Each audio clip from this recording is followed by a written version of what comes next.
Ang pagbasa gikan sa Santos Ebanghelyo sumala ni San Lucas. San Lucas kapitulo 8 bersikulo 19 ngadto sa 21.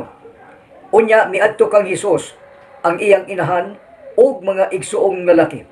Apan wala sila makaduol kaniya tungod sa kadaghan sa mga tao.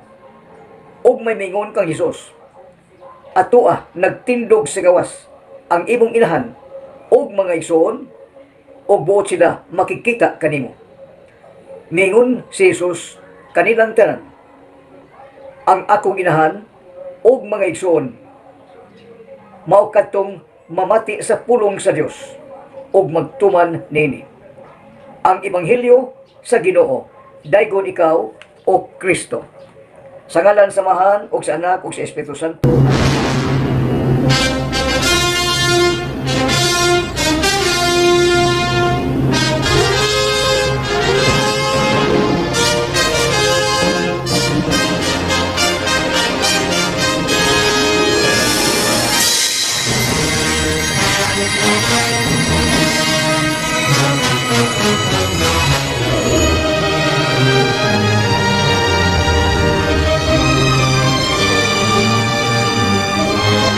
Buntag mga igsoon ug masuod nga higala ni Ginoong Hesukristo. Sa ngalan sa Amahan ug sa Anak ug sa Espiritu Santo. Amen. Ave Maria, maghimaya ka mahal nga Birhen Maria, puno ka sa grasya. Ang Ginoo anaa kanimo, bulahan ka sa mga babayi nga tanan, bulahan ang bunga sa tiyan mo nga si Ginoong Hesus. Santa Maria, inahan ka sa Dios. Iampo mo kaming makasasala karon ug sa takna sa among kamatayon. Amen. Mahal nga Birhen Maria, ikaw ang buhi nga panagway ug larawan sa gugma sa Dios Amahan. Mahal nga Birhen Maria, ikaw nga buhi nga hulagway, panagway ug larawan sa gugma sa Dios nga Anak. Mahal nga Birhen Maria, ikaw nga buhi nga panagway ug larawan sa gugma sa Dios Espiritu Santo. Mahal nga Birhen Maria, ikaw ang unang blessed sacrament sa tibuok nga universo. Sa dagmi sugot ikaw nga miingon ka sa pulong nga in English, yes Lord, be it done unto me according to your word. O sa Bisaya pa, matuman din kanako sumala sa imong pulong. Sa ngalan sa Amahan ug sa Anak ug sa Espiritu Santo. Amen.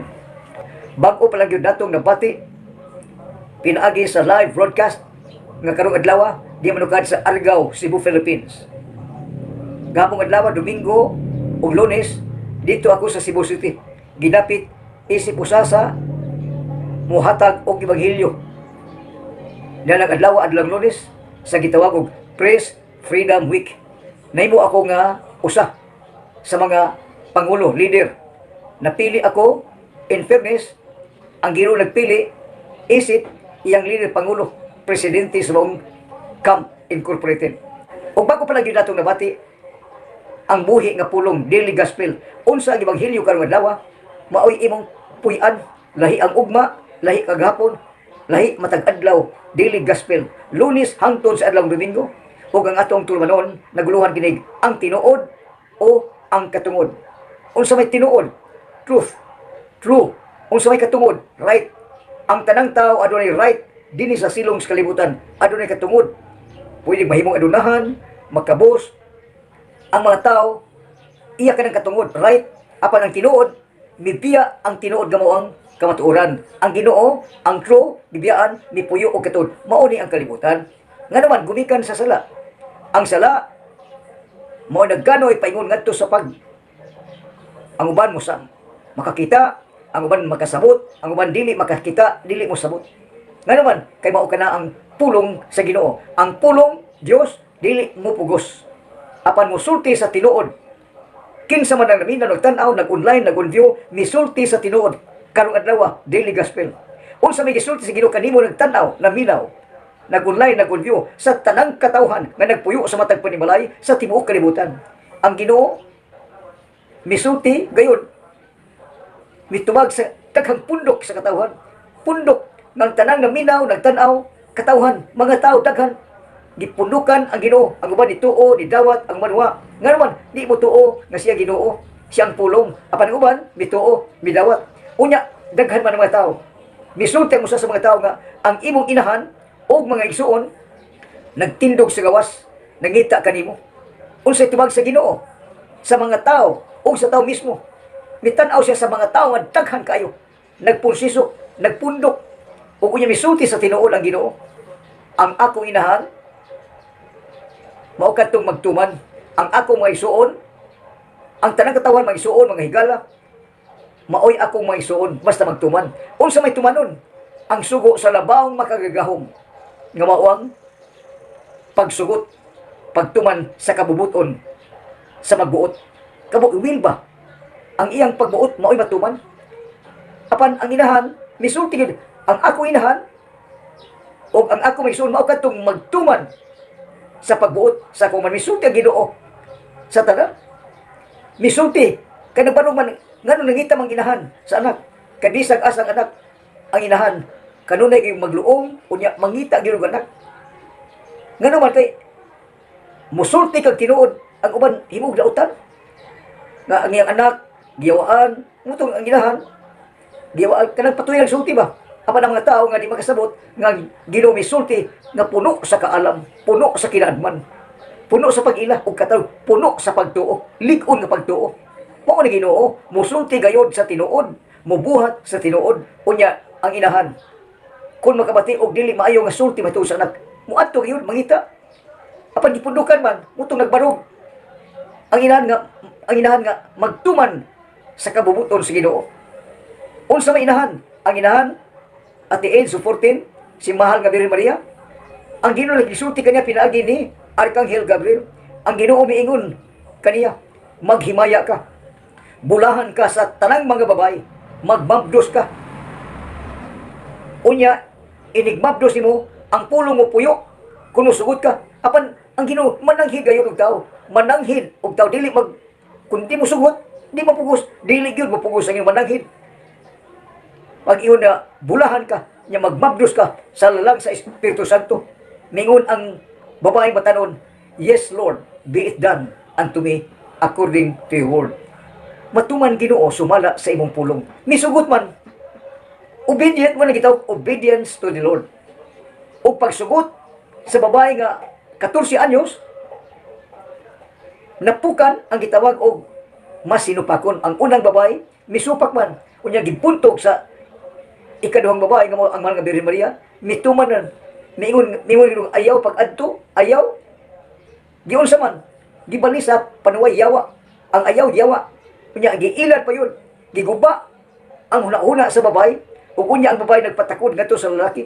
Ang lalaki sa sultihan sa Ginoo nga atimala, tahura, o hatag gibili ang kalimpyo. Ang paraiso malimpyo, way buling. Limpyo nga hangin, limpyo nga tubig, limpyo nga dagat, limpyo, way buling. Apan sa dihang na naipupo kini og bunga namansa. Namansa kinawi niya gipatakod yung lalaki. Hangtod ang lalaki mikaon og niya dito napukan na tagak og nahimong makasasala. Ang tao nakasala. Apan ang ulang babae napili kay giguba naman sa panaway og dili sa silong sa kalibutan. Ang babae gipili, unya gilain niya kita, gipili, yung wala ina. Gipili, gilain mo lang way buling, o sala, way buling, niya huli. Sa pag-ingon sa babae nga, yes Lord, matuman din ka na ko sumala sa imong pulong, mipuyo ang pulong sa taguangkan. Mipuyo ang pulong, unya for 9 consecutive months, agi og taguangkan ang Ginoo, mipuyo ang pulong, o pagkahimugso sa pulong na himong tao. Muna si Lord Jesus Christ, ang pulong, si Lord Jesus Christ. Ang imong nabati karon ang pulong, muna ang Dios, muna ang Ginoo. Muna, nga sa ang inahan, nagmatuto, gikan sa pagkahimugso, hangtod pagdako. Munang doon ay duha ka, matang. Ang usa, Holy Bible. Ang usa, Holy, gitawag Holy nga tradisyon. Balaan ba? Gipasa-pasa, gikan sa tiguang, nga mga batanon, gipasa-pasa. Kay sumala ni Sanuan, kung gisuwat pa ang tanang kaagi sa Ginoo o sa mahal nga Birhen, dili maalang gayon sa Holy Bible. Apan gipasa-pasa, nimong tradisyon ba? Usa ka tradisyon, gipasa-pasa, gisulti ba? Unya hangtod karon, muna nga ang Romano Katoliko dunay Holy Bible, mutuo og pulong og mutuo sa og gipasa-pasa tradisyon. Muna ang pagtuo. lig-on ng pagtuo sa Romano Katoliko. Unya gitukod man sa Ginoo ang iyang simbahan. Kinsa mang simbahan? Ikaw Pedro nga bato, tao. Unya gitukod niya ang simbahanan, building niya simbahan. At tubangan sa 12 ka mga tao gipili, walay na gipili aron tun-an. So kung unsay ang isulti o sa buhaton tun-an ba? Unya mag-ihag paniid. Magtuon ka imong tun-an kung unsay gisulti, unsay gibuhat, unsay isugo. Unya magtuman ka gyud. Unya kay ang inahan nagtuman man.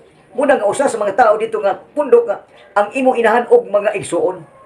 Nagtindog sa gawas, nangita kanimo. Unsay tubag sa Ginoo? Ang Ginoo isulti, ang akong inahan misulti, ang akong inahan og mga igsuon kadtong magtuman sa kabubuton sa Dios sa labaw makagagahom. Kinsa man si Jesus? Dios apan nagpakatao. Gisugo man siya sa Dios Amahan. Gumikan sa pagkapasinugtanon sa pulong na imong tao unya may dako. Di matuto sa mga birhen, gikas gamay hangtod pagkadako na, giatiman, gitahod, gitagibili hangtod na hamtong, mature na imong hamtong. Unya maka-decide naman ang iyang anak, maka-decide, makapili naman kung siya. So, ang ipili nga matinumano ning anak mo ang pagpuyo sa matarong, the goodness of the Lord, ang pagpuyo sa matarong. Unya good, ano is good? Iyang gihiklin ang madautan. Apan nganong nagpili man si mga tao, iyang ipili ang mga tao nga diya pundok sa mga makasasala. Ang tanang tao makasala kay gumikan kay misupak man sa pagbuot. Apan may tipon ang Ginoo. Ang Ginoo may tipon sa mga makasasala. Ug unya ang iyang inahan ito sa tindog, ug ang mga igsuon niya, yung masilingan, ikaw na minaw igsuon ka ni Ginoong si Kristo. Higala ka, suod ka higala. Wa maniglay ng Ginoo kanimo tao. Nga naman, siya ang kamagwangang anak. Siya gipadala ang pulong. Apan ang mudawat sa pulong nga nimong tao, ang mutuo sa pulong nimong tao, ang mutuo mudawat mulig-on gayud. Ito og paglig-on sa pagtuo. Lig-on faith ba? Mga mata sa pagtuo. Pinaagi kay kung mahiusa, kung mutuo ka o Ginoo ikaw bana, gipuy-an ka, mahigugma kag imong asawa. Kay imong asawa may tubi dawat nga gipuy-an sa Ginoo imong asawa, di magpunig away.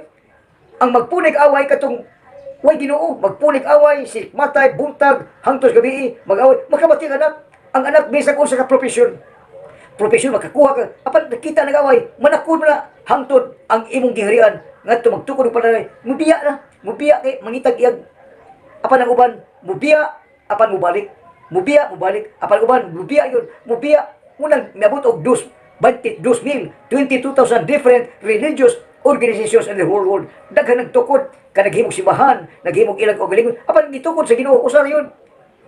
Iglesia, gitukod, munang gitawag Katolika Universal Church. Di mo kalimutan, ang ato Bisaya.